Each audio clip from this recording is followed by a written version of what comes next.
I have found myself telling others about Elite Tire, not because they're compelling me to go out there and say, Randy, you have to go out there and tell others about Elite Tire. I have experienced the solution to the problem in my life that Elite Tire has offered. And I have to be told by other people to shut up about Elite Tire because I cannot help but just tell the good news of Elite Tire for the problems of your vehicle. Seriously, they have hundreds of 5-star reviews on Google. And anyways, so the idea that I want to bring out there is that the world is seeking answers to problems that have plagued us for all of history. Where did we come from? Why are we here? How should we live? Where are we going? These are all questions that every religion tries to answer. And I believe that Jesus is the only one who can answer all 4 of those questions coherently and compellingly. And when you experience his salvation,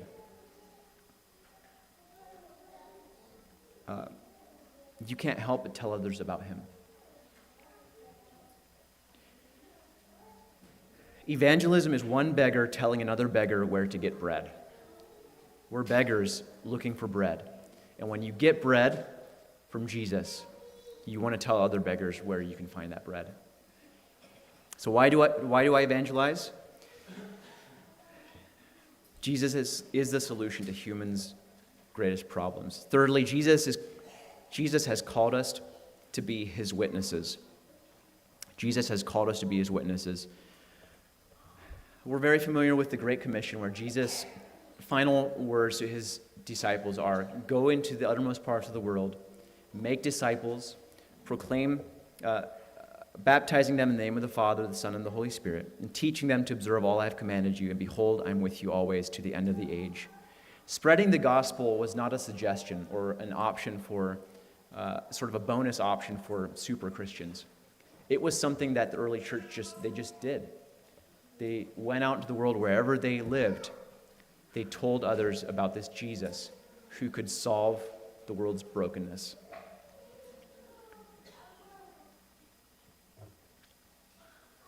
Jesus has called us to be his witnesses. I'm going to jump ahead here a little bit. I've asked, what is evangelism? Why should I evangelize? And I want to close with, how should I evangelize? This is where some of the confusion can happen for a lot of us, and why maybe a lot of us are hesitant to even dip our toes into that water. Maybe you've seen it done poorly. Maybe you've seen how when it's done poorly, it can turn the world away. There's an interesting study that was done by Gray Matter Research. They surveyed a little over 1,000 Christians in America, and they asked the question, how did you come to Christianity? How did you become a Christian? What was your path there?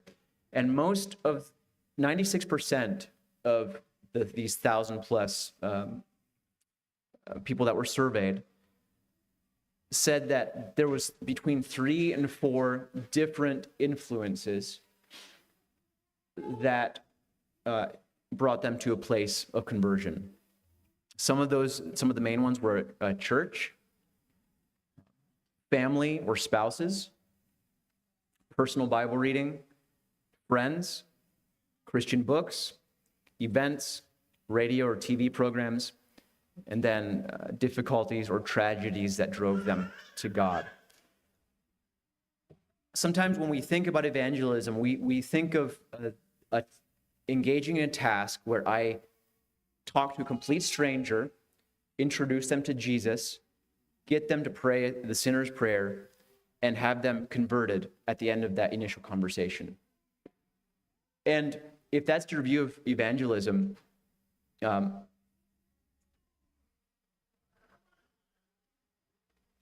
I can understand why you wouldn't engage in sharing the gospel.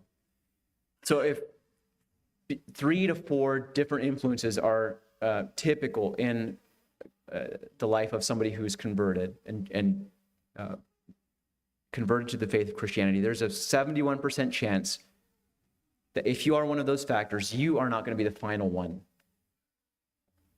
You may never see the fruits of your efforts, no matter how critically important they were.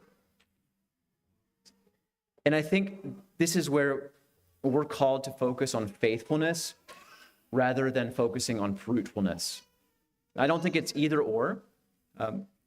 We do want to be fruitful in the kingdom. We want to bear fruit.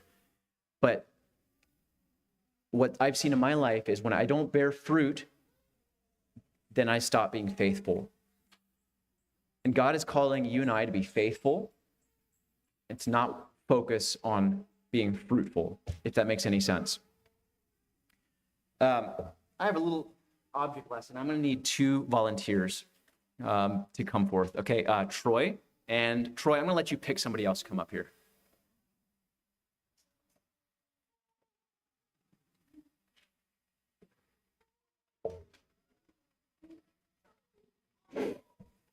All right. Troy and, is it Riley?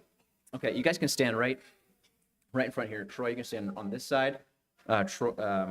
Riley on this side. I'm going to have you guys hold this. My wife made this little piece of modern art.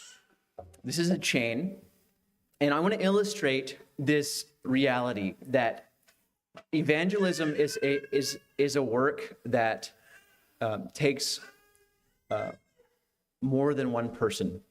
And you can think of it almost like a community garden where we are all actively involved in the work of evangelism. But in order to bear fruit, it takes more than one person. So I said that the average person that is converted to Christianity has somewhere between 3 and 4 different influences in their life. And another statistic I saw was something like someone has to hear the gospel 7 times, at least 7 times before they make the decision to convert their lives to Christ. So let's see here. Which one of you want to be Jesus? Okay, Troy wants to be Jesus. Riley here is just going to hold the chain right there. So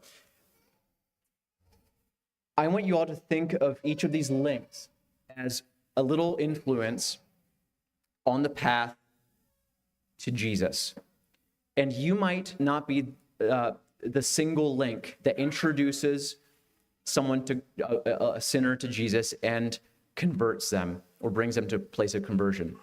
But you are one link in that pathway from the point of never hearing the gospel, not even knowing who Jesus is.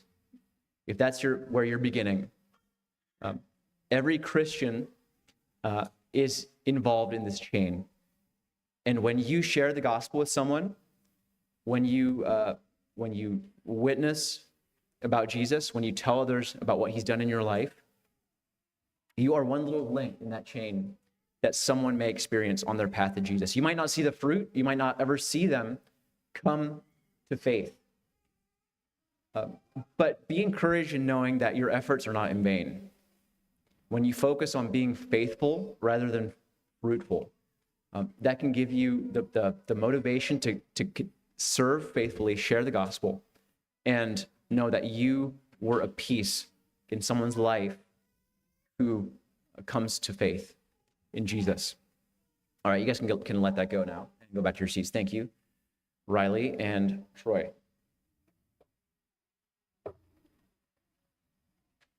Paul says, "What then is Apollos? What is Paul? Servants through whom you believed, as the Lord assigned to each.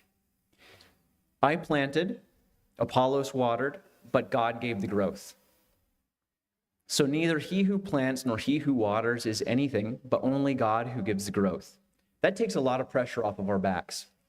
He's saying, just be faithful and let the results up to God. He will bring the fruit. He who plants and he who waters are one, and each will receive his wages according to his labor. For we are all God's fellow workers. You are God's field, God's building. So in a community garden, Someone brings the fertilizer, someone buys a seed, the person tills up the dirt, somebody supplies the tools, the rakes, and someone pulls the weeds. But at the end of the day, God brings the fruit. So my encouragement is to be encouraged to you all, is be encouraged, stay engaged, and look for opportunities right where you're at.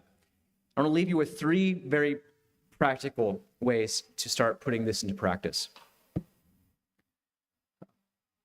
And before I do that, I'd like to finish the story that I started in the beginning with Sal DiStefano. This lady sitting in front of him saying, I hate the gym. You're not going to get me to work out. I don't like it. It's uncomfortable. It's hard. It's not for me. So he goes on to tell her, and he was, early on, he would have been tempted to tell, try to motivate her, convince her, you need to do an hour of heavy cardio every day. You need to eat, nothing but lettuce and grass-fed Wagyu, for the next year, and that's how you're gonna be fixed. He said, no, what can you do? What's the minimally viable thing you can do? What can you start with? She said, well, I think I could probably go on a 5-minute walk every day. I said, okay, let's start with that. So she began walking 5 minutes a day. And after 2 or 3 months, she came to him and said, you know what? Like, I'm already walking. Is there something more I could do? And he said, well, he didn't say, go out there and sign up for a 6-day, transformation program or whatever. Like, he just said, okay, let's up it to 10 minutes. So she did that. Pretty soon after that, she was like, is there some type of weight training or stretching I can do? And he just slowly introduced more and more things to her, to where a year or 2 later, he had gotten her to a place where it was part of her life. She just did it. It was a practice that she engaged in every day, and it transformed her life. So it's tempting for me to sit here and say, okay, you guys need to go sign up for the next mission trip that ADC is doing. You need to go to the streets of Cleveland and live up there. But I'd like to encourage you to start. Number 1, start where you are. Start where you are. Nick Ripken says, if we are not sharing the gospel across the street, we have no business sharing it across the ocean. Who are the unbelievers that you interact with on a day-to-day basis? Are there unbelievers that you see at work, in your neighborhood? Maybe it's, for some of you, it might be taking your kids to the library or the park, and maybe you see someone who is in need of the gospel, and you strike up a conversation with them. How can you be a link in that chain for someone that you come across this next week or even regularly? Number 2, share your testimony.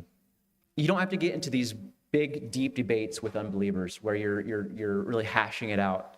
The woman at the well, she went back to her village and she told her story. She said, this man has transformed my life. He gave me living water. This is what my life was like before I met Jesus. This is what my encounter with him was like. And this is how my life looks now after I've encountered the living God. So people cannot argue with your story. It's just a matter of saying, you know what? I used to be this person without God. And this is the difference that Jesus has made in my life. Maybe he can make the same difference in your life as well. So share your testimony. And thirdly, use the tools God has given you. Ask yourself, what tools or gifts has God given you or blessed you with? And ask how you might use that for his kingdom. For some of you, it's business. God has blessed you with a business. I find that in business, it's probably the largest field that I have right now, where I encounter unbelievers on a daily basis. Maybe it's social media. I know some of you are pretty active on social media, and that's that is something, that's a field. That's a gift and a tool that God can use. Maybe it's your hobbies, hunting or fishing, whatever that hobby might be. Ask God how you can use that tool to evangelize.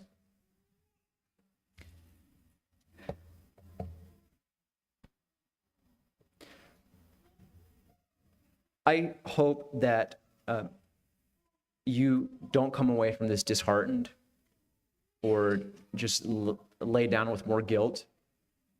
My heart, my hope is that you can go out into the world this next week and start with very small steps in pointing the lost to Jesus. Remember that Jesus came to seek and to save the lost.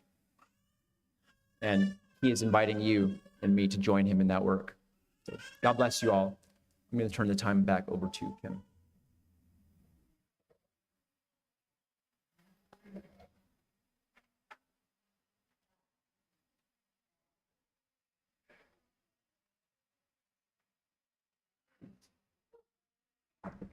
Thank you, Randy, for the encouragement that you've given us and just starting where we're at. I like that. Just simply start with being friendly, right?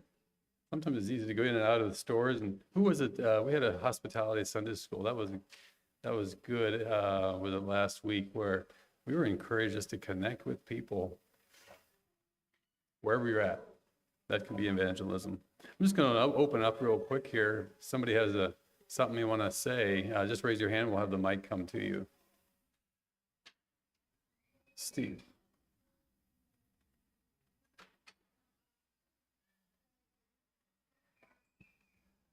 While I was at college, my outreach team went to East Cleveland, and I just wanted to ask for prayer. So next to the Christian bookstore that we gather at, and then we go out to the neighborhoods, the McDonald's, and sometimes we pray on the front lawn with people. There's Nemo's Liquor. Now, liquor doesn't serve in my mind, a very practical purpose for building people up.